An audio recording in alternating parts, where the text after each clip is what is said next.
Olá, vamos pensar um pouco sobre atletas jovens, aqueles bem promissores. O que faz um atleta ser tão bom? Será que é só o tempo que ele passa em campo? Hoje, a gente vai dar uma olhada mais de perto nessa ideia. Vamos explorar um conceito que está mudando o esporte de base. A diferença entre só jogar por jogar e jogar com propósito. Bora lá? Então, aqui está a grande questão, o ponto de partida de tudo.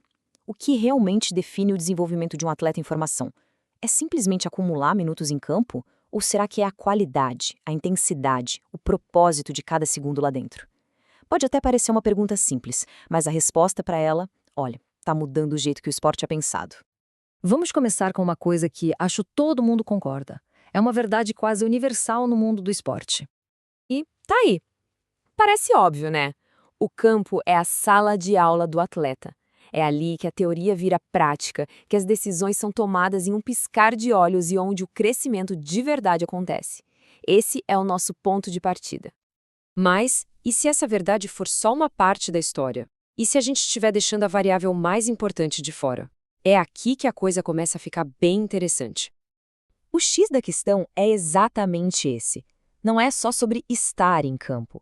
É sobre o que se está fazendo lá. Contra quem se está jogando. Com qual objetivo.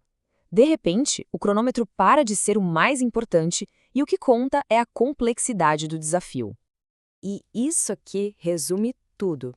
Sabe, estar em campo sem um objetivo claro é como ler um livro sem entender o que está escrito. As palavras estão ali, mas a ideia não entra.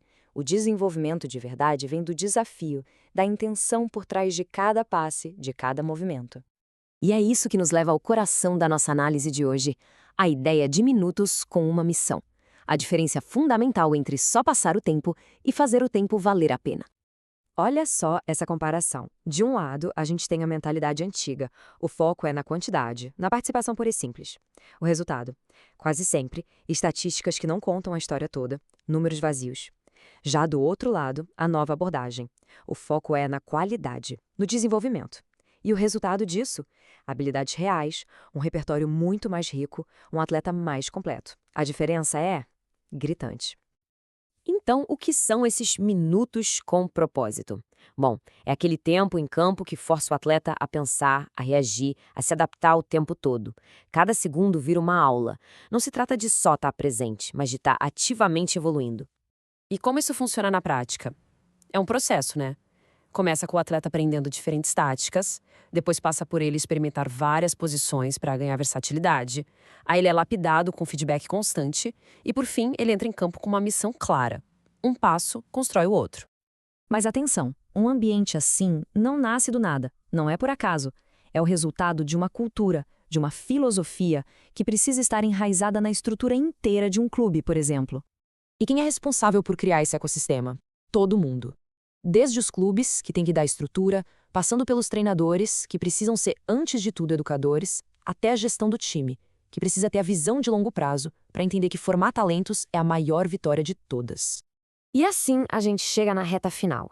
E é aqui que todas as peças se encaixam. Chegou a hora de repensar o jeito que a gente mede o sucesso de um atleta.